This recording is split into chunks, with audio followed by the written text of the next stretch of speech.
Welcome to the Scam Economy with your host, Matt Bender. NFTs are getting physical, real estate is getting digital, and it's all damn despicable. All right, welcome to Scam Economy episode 5. Wow, episode 5 already. It just hit me.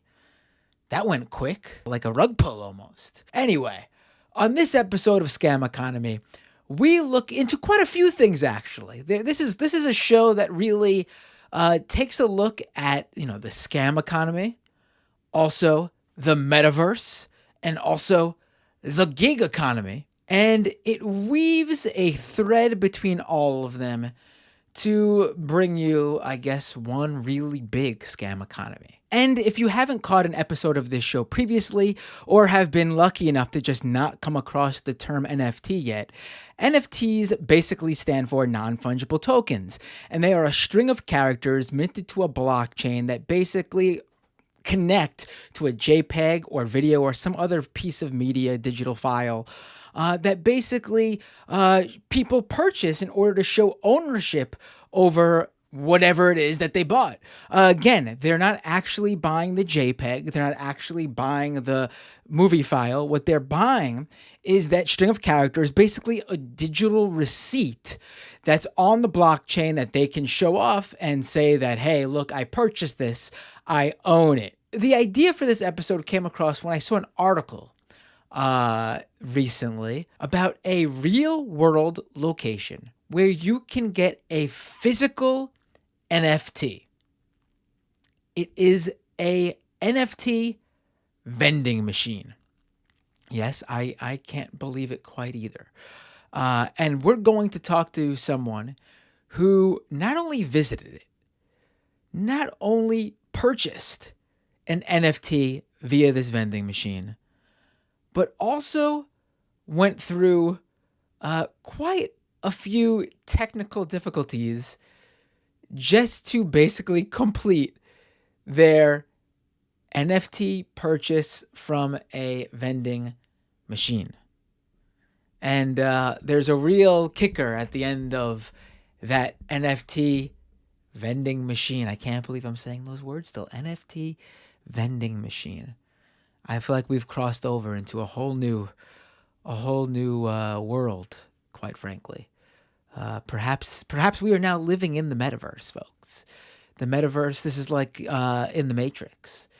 I don't want to use red pill, blue pill jargon here, but we've taken some sort of pill that could possibly be up to one of 10,000 different colors. I promise you'll get that when you listen to the interview.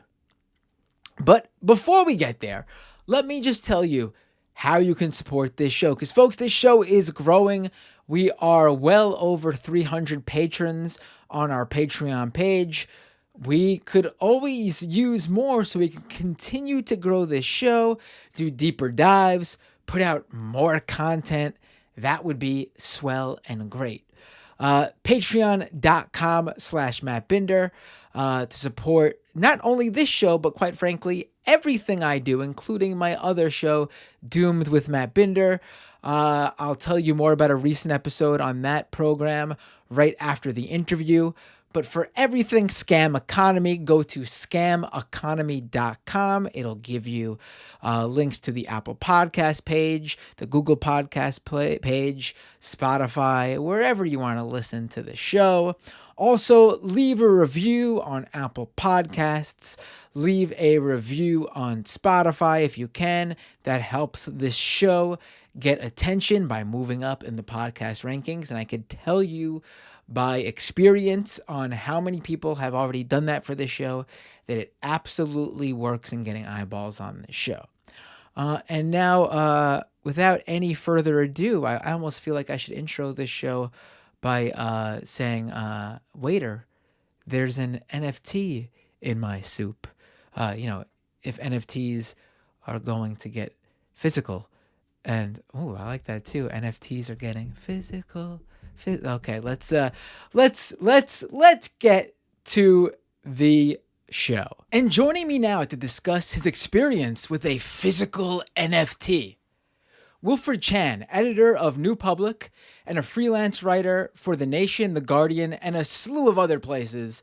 Wilfred, thank you so much for joining me today. Thank you for having me. Now, when I saw your piece in The Guardian about this NFT vending machine, I did a double take. Clearly, it is one way, I guess, for one specific Web3 company to try to market and sell the idea of NFTs to the normies. Why don't you, before we discuss exactly what we think of it, why don't you actually walk us through this experience? I wanna feel through your words what it was like to purchase an NFT out of a vending machine. Let me live vicariously through you. Yeah, it's really exciting. Basically, The Guardian called me up and they were like, hey, we heard about this NFT vending machine. Would you like to take some of our money and go and buy an NFT at this vending machine? And of course I said yes. I mean, awesome opportunity, right? So I live in the Lower East Side. I walked over to the FiDi, and there it was, just random little storefront. Not many people were really paying much attention to it, but I walked in and it's just a vending machine that kind of looks like any old vending machine, except it's got fancy neon lights that kind of make you feel like you're in the future. And then there's rows of these little paper boxes that kind of look like cigarette packs. And they have two products. You can buy a color or you can buy a party pigeon. And the color is $5.99 US dollars. And the party pigeon is $420.69. So I decided to go for the color, a bit more financially responsible. I'm laughing at the $420.69 pricing point. Very, those memesters in the NFT world, so funny. They know how to get to do it. So I bought the color, and I swiped my credit card. It beeped, and then I was kind of waiting for the little coil to turn. I was really excited, and then it got stuck. It just kind of didn't drop down. And so I banged on the glass and I was trying to shake it loose and it just didn't drop down. And I was starting to feel kind of embarrassed. I was like, am I the first person in the world to actually lose money in person while buying an NFT? And I ended up buying a second one to push the first one off. And, so I got my first one. I can actually show it to you here. Ooh. Do I have it? All right. This is the hard-earned NFT that I bought. It really does look like a pack of cigarettes. Yeah. Very weird choice. I mean, do they not want children to buy these? Like, I wouldn't advise children to buy them. I feel like they're a little dangerous. But what you get is this little thing, and it's a QR code. And so you scan the code, and then it tells you have to go onto their app. Neon is the name of this platform. And then you enter in this little 12-digit code, and then that's what mints your NFT. And so the whole idea of the color is that you get one of 10,000 colors, according to like a hex code. Like if you've ever done HTML, a 6-digit code that kind of determines a color. So the really kind of absurd thing was that I got 5 digits instead of 6, and so it actually didn't give me a color. I got a blank square instead of like a colorful one. So not only did the NFT vending machine not work when I was trying to buy it, the actual NFT that I got also didn't work. So it was just, not super confidence inspiring, but I did interview the founder and I told him what happened, and he said he would give me a refund if I sent him the time that I bought the NFT to an email address of his and the last 4 digits of my credit card number. I actually haven't done that yet, but I know that if I did, he would give me my $5.99 back. First of all, there's a number of things I have to go back and talk about. But first, I want to mention the idea that it is very funny. He needs all that information to just basically send you $6. Right. Just give, I he thought this was knows the you want, future. I yeah, thought we were, yeah. yeah. But I also love that he's able to give you a refund because you paid through your credit card and not via crypto, because then Exactly. Yeah. If it was crypto, then I would have lost that 5.99. right. Or if you got the pigeon party pack, I think you said it was. God, that would have been terrible. Yeah. What is that? What is, first of all, what's the company that's running this vending machine? Neon. So, yeah, I don't know that they made the NFTs. I think they're partnering with different artists or, but the party pigeons, as far as I know, there's 10,000 pigeons. They all have different costumes. And it's kind of like the Bored Ape that I'm sure people have heard of. There's a random number generator when you mint your NFT, and that random number can, kind of determine what your pigeon looks like. And then the idea is that when you have this NFT, you can show it off. That's what the founder told me. You're not buying it as an investment. You're just buying it because you can flaunt it to your digital friends who, go to your account and see that you have this color or this pigeon and, ostensibly be really jealous of you. Right. And in your case, you don't even get to show off your fancy color. Yeah, it's really disappointing. I will say that the most interesting thing about all this is actually the physical product that you were showing me that, lo and behold, does not come with any other NFT whatsoever, because this is like this company's specific marketing gimmick. Right. Yeah, exactly. Right. The physical item is what's the interesting thing. Makes me wonder if this whole NFT thing will work out. But let's go back a little bit, because I do enjoy the idea that the vending machine is futuristic by just adding a few fancy lights. And I do enjoy the idea that you basically had the same experience as if you were buying a 99-cent bag of chips where it got stuck. Yeah, basically. Right. And you can't even eat the NFT, unfortunately. Yeah, I don't think I would want to. Now, let's talk a little bit about that, because you do go into the company a little bit. Neon, is this their, like you said, these weren't their NFTs, which I guess makes sense. They're teaming up with artists. So is their thing just to like put together these, like, are they a marketing firm for NFT projects, or are they getting into the vending machine business specifically? What is their deal? I'm not totally sure. I mean, this is crypto, so they could be pivoting all the time. But from what I gather, they are a startup. They started a couple months ago. They're a marketplace, sort of similar to OpenSea is the really well-known one, where people trade, buy, and sell these NFTs.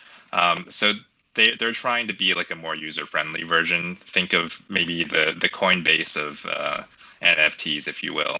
And they want to be able to offer their NFTs purely, using credit cards and just fiat currency. So the vending machines is just a way for them to drum up interest, and it's a marketing gimmick from my perspective. But they're planning to open more vending machines in Chicago and Miami and Vegas and all different places. And so the idea is that people will see these vending machines, get interested, and then get into NFTs. Right. All right. To me, honestly, the most interesting thing about what they're doing is the removal of, I mean, obviously you get a token, which is the code that when you scan the QR code to mint on the blockchain to get your color. But the interesting thing to me, more so than even the vending machine, is that credit card feature. Amazing to say that, using your credit card to feature here, where get people in via how they're used to using transactions, buying products. I don't know. It'll be interesting to see how they deal with chargebacks and people initiating refunds, because as we know, once something is on the blockchain, that's it. And they can't really take NFTs away from people. If someone, buys a $420.69 party pigeon and then just decides to charge back with their credit card company, they will they will almost assuredly win with their credit card company. And then you basically have an NFT project where a bunch of people have these NFTs and the creator is basically empty-handed. In fact, in the negative because of all the chargeback fees. That might be an interesting art project to kind of counter the way that NFTs have been scamming so many people in the crypto world. Right. Even you got scammed. I got scammed. It's amazing. I got rug pulled. It's amazing. I can't get over that. Like the idea that even the most basic part of the technology, the vending machine, and then another very basic part of the technology, the printer, all failed in your NFT experience. Yeah, I don't know what that says about this space. Now, let's actually move in, because you wrote a short piece for the New Public. First of all, why don't you tell us a little bit about New Public? You're an editor at that. Tell us a little bit about it. Yeah, it's a nonprofit. Basically, it's kind of like a magazine and incubator and research project that's trying to make digital spaces less toxic in whatever that means to you. And so, yeah, it's pretty cool. I edit the magazine, and we did an issue about decentralization, and our next issue is about the idea of trust on the internet. That's perfect for this. And in this piece you wrote, you basically looked at these metaverse networks, and metaverse is basically, to me, it's a whole other world that very much overlaps with crypto, because people think of metaverse as Facebook's own, or I hope they do. I mean, let's make that clear. The metaverse is basically Facebook's rebranding of like VR and online spaces. Like Facebook thinks they created Second Life or something like that. That's how I view the metaverse. Right. And also, I guess you can also say that metaverse also, instead of people just like buying things a la their credit card, it brings in the world of crypto and the blockchain. And you, in your piece here, looked at how these different metaverse networks like Decentraland, Crypto Voxels, and Sandbox are basically worlds with like maps and areas and digital land where people can purchase real estate. Tell us a little bit about your views on that. Yeah. So basically, these networks sell parcels of land within a finite map that they've deemed to be their version of the metaverse. And these different projects all have different aesthetics. So, some look more like Minecraft, some look more like Second Life. They have different levels of polish, and some run better than others. But the overall idea is that you're buying a sort of a claim to to have a place in this future world that's going to be great. According to them, it's going to be the next thing. Everything's going to run through this metaverse. And so now is your chance to get a piece of the Manhattan of the future, right?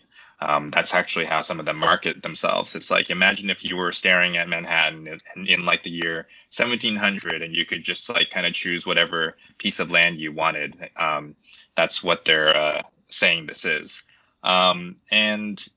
So I didn't actually have enough money to try buying the land for this one because they charge a lot of money for these parcels. Some of the smallest parcels cost, hundreds, if not thousands of US dollars equivalent. And so as I was looking at, these projects, I felt this sense of frustration because it was really kind of the same hellishness that I experience as someone who lives in the actual Manhattan, right? Which is just not enough space, not enough new housing, and as a result, everyone fighting over, these smaller and smaller pieces of land. I live in a really small apartment. I pay way too much for it, and it drives me nuts every day. So why would we want to replicate this in the digital world when we actually have the freedom to not have it this way? And that's, I think, one of my main critiques of this space is just that a lot of the value, quote unquote, is based on artificial scarcity. Deliberately limiting the wealth that there is to go around so that all of it gets bid up to more and more insane levels.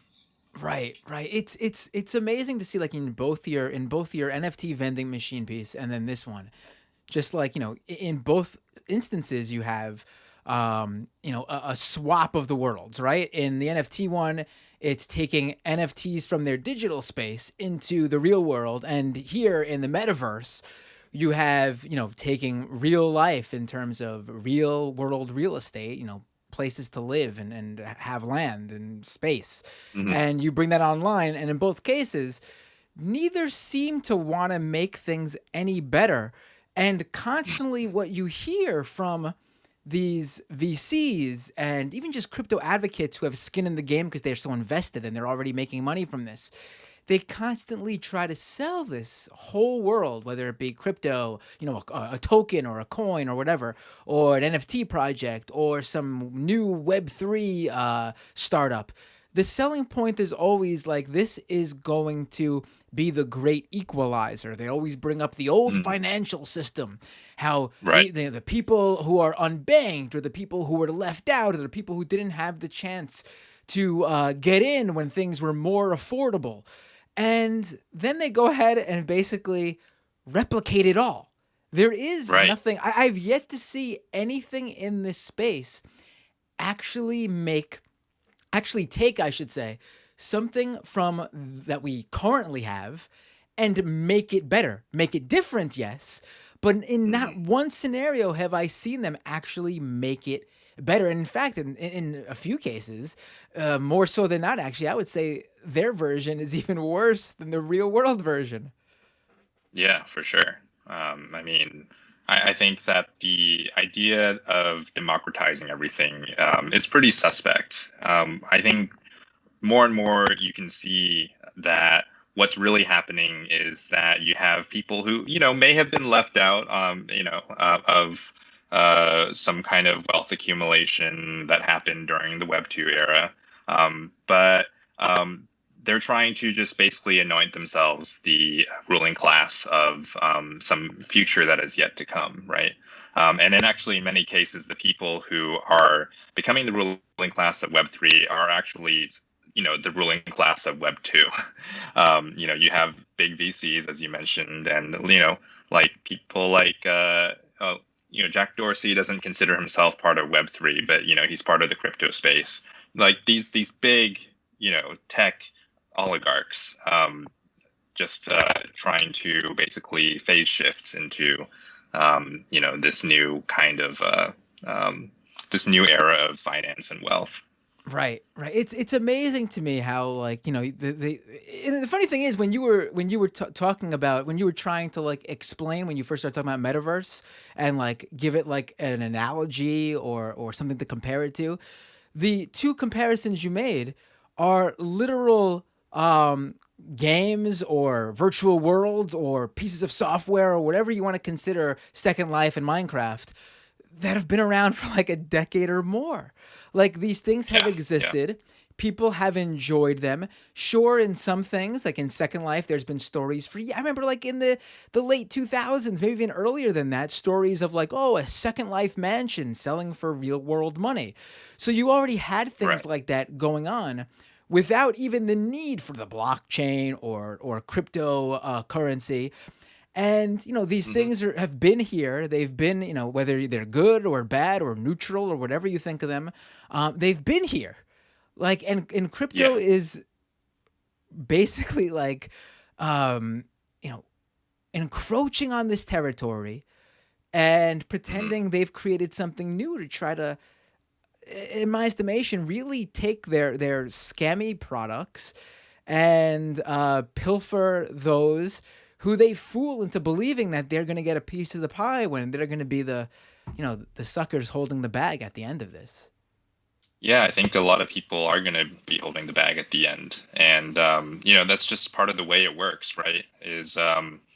Uh, you know, think about a lot of these mining schedules that are in these coins.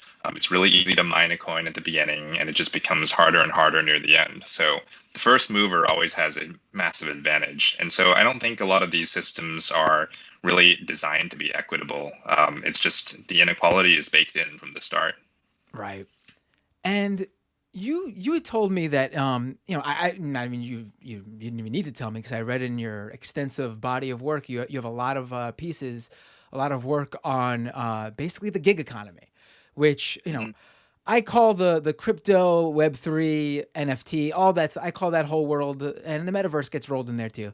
The scam economy, but this is what the Yeah. world you were in is the gig economy. People know it as, Mhm. which it is in many ways a scam economy in its own right. It And I just is. think it's interesting. Why don't you first tell us a little bit about your background working as a gig economy worker?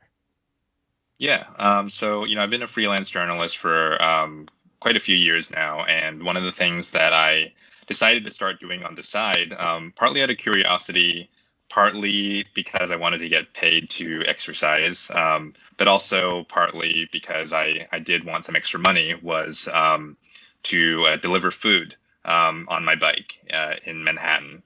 I live in lower Manhattan, so there's a lot of restaurants around, and I love biking. I've always loved riding my bike. And so for the last couple of years, on and off, just, in my free time, I've done quite a few deliveries for Uber Eats, DoorDash, Grubhub, Caviar, kind of these big, companies that I'm sure people are familiar with. And it's given me a really interesting look into what people go through day to day. On the front lines of the gig economy and even during the pandemic. And I've been writing about it a bit in my freelance work. Right. And to me, the interesting thing is, once again, you have, we're always sold. And, in many ways, like the early internet and even the promise of Web 2, which is, considered to be the social web, Facebook, Twitter, etc. In some ways, like obviously, not everything that's come out of Web 2 has been great. Obviously, Facebook and Twitter and all these other companies that have become these giant conglomerates, unstoppable corporations, and their various harms in different areas of the world in terms of, misinformation, etc. We had the Facebook whistleblower come out and explain to us how harmful Facebook even knew Instagram was for the young people using it. All these Mhm. things horrible. Yes, plenty of negatives. But the original promise of connecting people and being able to share knowledge, whether or not that's been bastardized in some ways, that original premise is still there. Right. I reached out to you via Twitter. I probably, Hmm. or an email, which would be considered, I guess, Web 1. In a world without that stuff, we might have never connected. Hmm. Um, but the it seems like once we started getting into the tech world that came after that, and we could even talk, and this is even before like crypto and Web3 hit its stride, or if you could even call it that. Yeah. But the gig economy sort of came up after that as sort of like, hey, this is what technology could do to help people further. Oh, easily just pick up work here and there. You could just Right. get a job and set your own hours thanks to this app.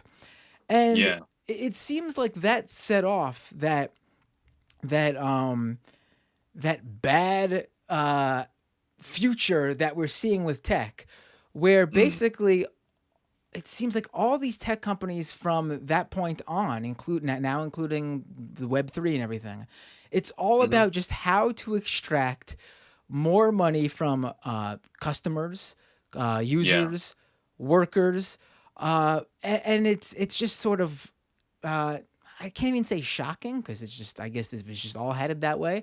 But it Right. seems like they're not even, there is no like thing to even extract, like, well, at least we have this from that era. I don't even feel like Hmm. that's the case. Yeah. Yeah. I mean, I think there's two themes that, to me, are kind of resonant between the gig economy and Web3, and one of them is just the breakdown of these traditional notions of like just human social responsibility to each other, right? Like in a traditional employment relationship, which has many problems, but you have labor rights, which people have fought for over many generations. Your boss has to follow certain laws in paying you on time and, paying you for overtime and, being there for you if you get hurt on the job. With the gig economy, there's no sense of care. There's no duty of care, right? The gig worker is on their own, basically. If something, bad happens to me while I'm out there riding my bike and I get hit by a car, like Uber's not going to pay my hospital bills, right? Because I'm an independent contractor, they say. It doesn't matter if I'm working 40, 60 hours a week, I'm still independent. And I think that, there's so that's kind of I see that as a kind of antisocial relationship. And I think in Web3 you have something similar where, people talk a lot about trustlessness, right? That blockchain is a trustless technology. And they talk about it like it's a good thing, but I actually think it's kind of scary because, it's this vision of the future where nobody needs to trust each other. Everyone just needs to kind of be, that competition and trying to cheat each other is like okay as long as it's following the rules that are encoded into the blockchain, and it's just kind of everyone for themselves. And then so it's this kind of like Mad Max, like libertarian style, of capitalistic freedom that's actually very scary because it means that each individual person totally absorbs, bears all the risk for anything going wrong. There's no, social compacts anymore. It's just if something bad happens, if the vending machine doesn't work, if you get scammed from a crypto project, you get rug pulled, you lose all your money, you get hit by a car when you're delivering food, that's on you, right? And I think that that's sort of this common feeling that I'm seeing as I'm moving through both of these different spaces. Right, right. And it's that, that was a great really wrap up of everything we just talked about. But just to go a little bit further into this actually. It's sort of interesting to me too how little these new tech war, like whether we're talking the gig economy or the scam economy, um it's amazing to me how little the companies actually, like you just said, it's every man for himself, but also how little the companies who ostensibly are raking in all this money, how little they're actually involved. Like, again, when we're talking Web 1 or Web 2, everything is happening on those platforms. And we know who to point the finger at. We know who's responsible. Obviously, users have some share of responsibility for the content they post or what they send to other people. But there's a Mhm. platform that's supposed to also bear some sort of social or societal responsibility. And Yeah. even when they don't, society knows that this is who we can blame for a portion of what happened. Mhm. There's some accountability there.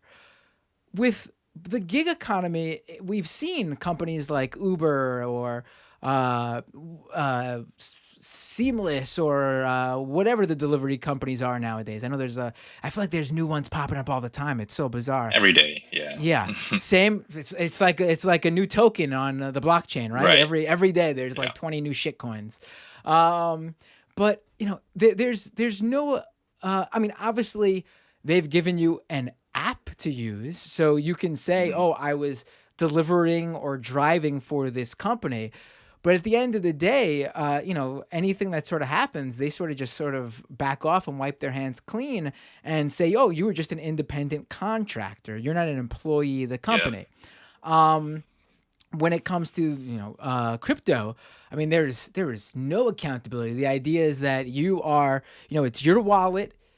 you are the fully responsible person, even if you get scammed by somebody at no fault of your own. Sorry, you lose your keys, your security keys, your key. Sorry that you've lost all your money. There's no safeguards whatsoever for the regular person, and it's sort of really interesting to me how, this promise of tech, it was always a bullshit promise, but at least they could have kept the idea going that, we were, obviously computers and the internet, huge world changing pieces of technology. Everything after that seemed to get a little bit less life changing, but they still can argue that, we're doing something to advance society, make life better. And then we just hit this point where it's like, have you guys just decided that it's not even worth pretending anymore? Everything is just all about lining your pockets as much as possible. Yeah. I mean, it feels like a natural extension of capitalism to me. If you just kind of look at the way things have been headed, it actually makes complete sense that this is where we are. Right. And, at the end of the day, who knows?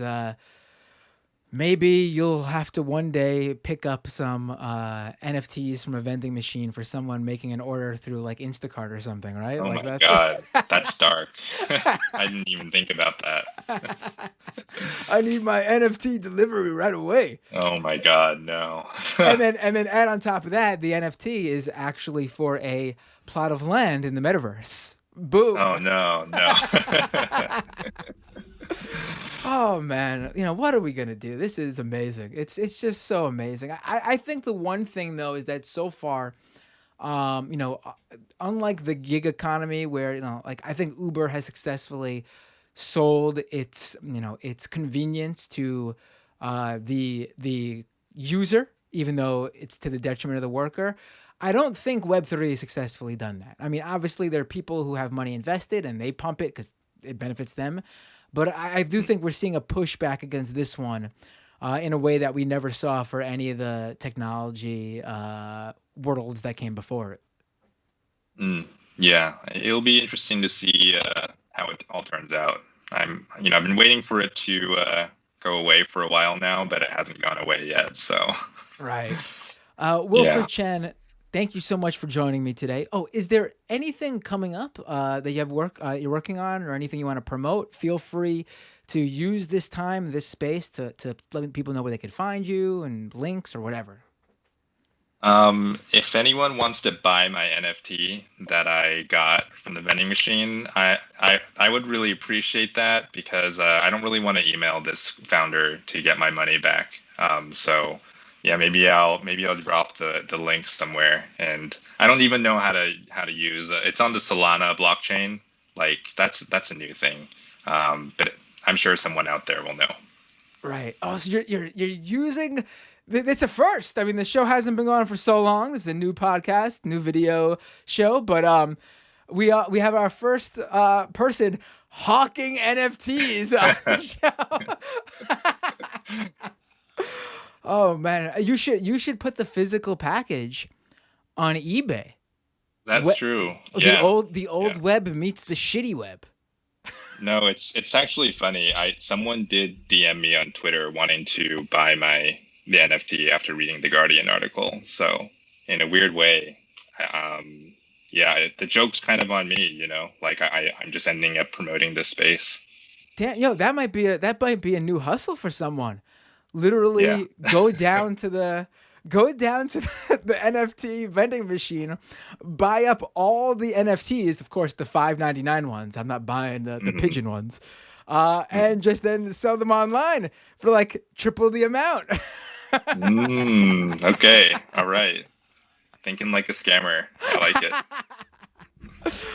Thank you so much, Wilfred. Have a great night. And, this was both lots of fun and extremely disturbing. Yeah. Thanks, Matt. It was fun. Take care. NFTs get physical. What am I doing? Anyway, I hope you enjoyed that episode. We sort of brought in some other worlds that were not straight up Web3. NFTs, cryptocurrency. But you know what? I feel like when you got a show named Scam Economy, you got to bring in all the scam economies, right? We got to really, we should really welcome all the scam economies because we're coming for you too, I guess, right? But anyway, I hope you enjoyed that episode. Once again, scameconomy.com for everything Scam Economy, and patreon.com/Matt Binder to support this show. Again, financial support via becoming a patron is extremely helpful into the growth of this show. If you cannot afford to do so, please, there's many other ways you can support this show. Take care of yourself and your family first. You can support this show in many other ways, like leaving reviews on Apple Podcasts and Spotify, telling your friends about it, tweeting about it, sharing this show on Facebook, make TikTok videos, Instagram photos, whatever you want. Let people know about this show. That's the best way you can help this show if you can't become a patron. And like I said before the interview, you might have noticed that last week there was not a Scam Economy episode, and that was because, I did my episode on my other podcast, Doomed with Matt Binder, and then Russia invaded Ukraine, and I got in touch with a Russian socialist writer, also a critic of Putin, who joined me. It was, I think, 5 or 6 a.m. his time. Joined me on Thursday night Eastern time, my time, and really helped break down what, not just, really not just the United States, but what the entire West seems to be missing on Putin's thinking and what's happening in Ukraine and Russia, why it's happening, what's going on. Also, he broke down basically how the American right wing, the American conservative movement, has influenced Russia and Putin and their rhetoric, which was honestly a very educational experience for me in the sheer capacity of what he explained. And then also he broke down how even some U.S. leftists were getting the moment wrong. It was a fascinating interview. Already one of the most downloaded episodes of my other show, Doomed with Matt Binder, and I've been doing that show for over 4 years now. So definitely go check that out at doomedcast.com. And again, the video version of both my shows, Scam Economy and Doomed with Matt Binder, as well as shortened clips from each episode, can be found at youtube.com/Matt Binder. Also, I will be doing the post show right now if you're watching live, or you can download the post show or watch it online if you're a patron. We will be doing that post show, and in the post show, I will read your super chat comments. If you drop a super chat on YouTube, I will answer any questions you guys have. I will, of course, and this seems to be quickly becoming the most popular feature of the post show, and that is I take live calls. If you have Skype, open up your Skype app and search Doomed Live. Yes, it was originally set up for my other show because I take calls on that one too. Maybe I'll set up a Scam Economy only one, but for now we'll just use that one. There's no difference really on your end or mine except for the name. Just search Doomed Live and we will talk on the phone if you'd like to call in. There's no screening of calls. I literally roll the dice, basically close my eyes and pick a shit coin. And not calling you guys shit coins, I'm sorry. But maybe some calls could end up that way. But I basically roll the dice, answer a phone call. Doesn't matter if you're a crypto skeptic, anti-crypto, critic of this whole world, think it's a scam economy as well. It doesn't matter if you're a pro-crypto advocate, a Bitcoin maxi. I've taken calls from anyone, everybody. We could talk in agreement. We could have debates. This is the post show really is, I guess, the crypto paradise where all bets are off. There are no rules. We're sort of like in a temporary libertarian ideological paradise, quite honestly, during the post show, and you can be a part of it. For that, sometimes I go long. Sometimes maybe like 45 minutes, an hour. Sometimes I look at the clock and I'm like, whoa, I just went 2 hours, 3 hours. What am I doing here? We'll see how it goes this time. Be sure to join me on the live stream post show right after this video premiere. Link will be in the description, or again, if you're listening to the podcast, you can check it out on the Patreon page. We will be doing that now. And for everybody else, see you next time in the scam economy.